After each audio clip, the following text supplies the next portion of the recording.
ನಮಸ್ಕಾರ ವೀಕ್ಷಕರೇ, good is good ಮೋಟಿವೇಶನಲ್ಗೆ ನಿಮಗೆಲ್ಲ ಆತ್ಮೀಯ ಸ್ವಾಗತ ಸುಸ್ವಾಗತ.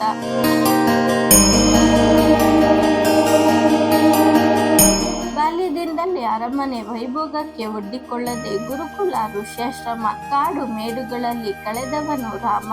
ಅರಮನೆಗೆ ಬಂದ ಕೆಲವೇ ದಿನಗಳಲ್ಲಿ ಮಹರ್ಷಿ ವಿಶ್ವಾಮಿತ್ರರು ಬಂದು ಕಾಡಿನಲ್ಲಿ ಯಜ್ಞ ಯಾಗಗಳ ಅನುಷ್ಠಾನಕ್ಕೆ ತೊಂದರೆ ಕೊಡುತ್ತಿದ್ದ ರಾಕ್ಷಸರನ್ನು ಸಂಹರಿಸಲು ರಾಮ ಲಕ್ಷ್ಮಣರನ್ನು ಕರೆದುಕೊಂಡು ಹೋದರು. ಮುಂದೆ ವಿಶ್ವಾಮಿತ್ರರ ಆದೇಶದಂತೆ ಮಿಥಿಲ ರಾಜ್ಯದ ಜನಕ ಮಹಾರಾಜನ ಮಗಳು ಸೀತೆಯನ್ನು ಕಲ್ಯಾಣವಾಗಿ ಅಯೋಧ್ಯೆಗೆ ಬಂದು ಸ್ವಲ್ಪ ಕಾಲ ಕಳೆದಿತ್ತಷ್ಟೇ. ಸ್ವಂತ ತಾಯಿಯಲ್ಲದ ಕೈಕೆಯ ಮಾತನ್ನು ಪ್ರಶ್ನಿಸದೆ ತಂದೆಯ ಮಾತೆಂದು ತಿಳಿದು ರಾಜ್ಯ ಅಧಿಕಾರಗಳಿಗೆ ಆಸೆ ಪಡದೆ ನಾರು ಮಡಿಯುಟ್ಟು 14 ವರ್ಷ ವನವಾಸ ಮಾಡಿ ಪಿತೃವಾಕ್ಯ ಪರಿಪಾಲಕನಾದನು ರಾಮ. ಲಕ್ಷ್ಮಣ, ಭರತ, ಶತ್ರುಘ್ನರಿಗೆ ಪ್ರೀತಿ ತೋರಿಸಿ ಭ್ರಾತೃತ್ವ ಪ್ರೇಮ ತೋರಿಸಿಕೊಟ್ಟ ರಾಮ. ರಾಮನ ಪ್ರೀತಿಗಾಗಿ ಹಂಬಲಿಸಿ ಲಕ್ಷ್ಮಣ ವನವಾಸಕ್ಕೆ ಹೋದರೆ ಭರತ ಅಣ್ಣನಿಗೆ ಇಲ್ಲದ ಸುಖ ತನಗೂ ಬೇಡವೆಂದು ನಂದಿ ಗ್ರಾಮದಲ್ಲಿ ಕುಟೀರ ಕಟ್ಟಿಕೊಂಡು ಋಷಿಗಳಂತೆ ಬದುಕಿದ. ಅಣ್ಣಂದಿರ ಮಾತೆ ವೇದವಾಕ್ಯವೆಂದ ಶತ್ರುಘ್ನ ಭರತನ ಅಣತಿಯಂತೆ ರಾಜ್ಯಭಾರ ಮಾಡಿದ.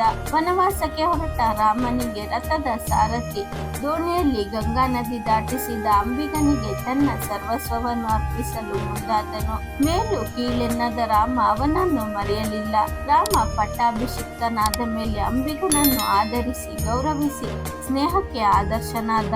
ಶಬರಿಯ ಎಂಜಲ ಫಲಗಳನ್ನು ತಿಂದು ವೇದ ಭಾವವನ್ನು ಭಕ್ತ ವತ್ಸಲನಾದ ರಾಮ. ಕಿಷ್ಕಿಂಧೆಯಲ್ಲಿ ಎದರಿ ಅಡಗಿ ಕುಳಿತಿದ್ದ ಸುಗ್ರೀವ ಹಾಗೂ ಜೊತೆಗಾರರಿಗೆ ಧೈರ್ಯ ಹೇಳಿ ಆತ್ಮಸ್ಥೈರ್ಯ ತುಂಬಿ ಅವರ ಅಪಾರ ಶಕ್ತಿಯನ್ನು ಜಗತ್ತಿಗೆ ಸಾರಿದ ಶ್ರೀರಾಮ. ತಾಯಿ ಕೈಕೆಯ ಕುರಿತು ಅಪ್ಪಿತಪ್ಪಿಯೂ ಸೋಲೆತ್ತಲಿಲ್ಲ.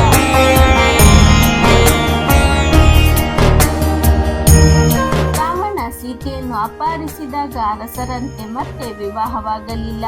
ಸ್ತ್ರೀಯರನ್ನು ಅಪಹರಿಸುವುದು ತಪ್ಪೆಂದು ತೋರಿಸಲು ಸಮುದ್ರಕ್ಕೆ ಸೇತುವೆ ಕಟ್ಟಿ ರಾವಣನೊಡನೆ ಯುದ್ಧ ಮಾಡಿ ಅವನನ್ನು ಸಂಹರಿಸಿ ಸೀತಾಮಾತೆಯನ್ನು ರಕ್ಷಿಸಿದ. ಲಂಕಾ ನಗರವನ್ನು ಗೆದ್ದು ರಾಮನೇ ಅರಸನಾಗಬಹುದಿತ್ತು.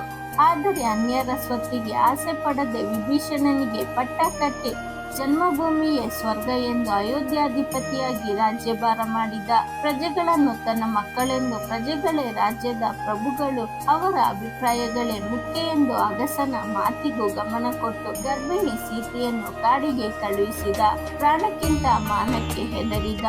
ಅಪವಾದಗಳಲ್ಲದ ಅಪವಾದಗಳನ್ನು ಸ್ವೀಕರಿಸಿ ಕಷ್ಟದಿಂದ ಬದುಕಿ ಉತ್ತಮ ಮಾರ್ಗದಲ್ಲಿ ನಡೆದು ಜಗತ್ತಿಗೆ ಆದರ್ಶಪ್ರಾಯ ಮಾನವತಾವಾದಿಯಾಗಿ ರಾಜ್ಯ ಎಂದರೆ ರಾಮರಾಜ್ಯದಂತೆ, ದೊರೆ ಎಂದರೆ ಶ್ರೀರಾಮನಂತೆ ಇರಬೇಕೆಂದು ಸಾಧಿಸಿ ತೋರಿಸಿದ ಪ್ರಭು ಶ್ರೀರಾಮಚಂದ್ರ.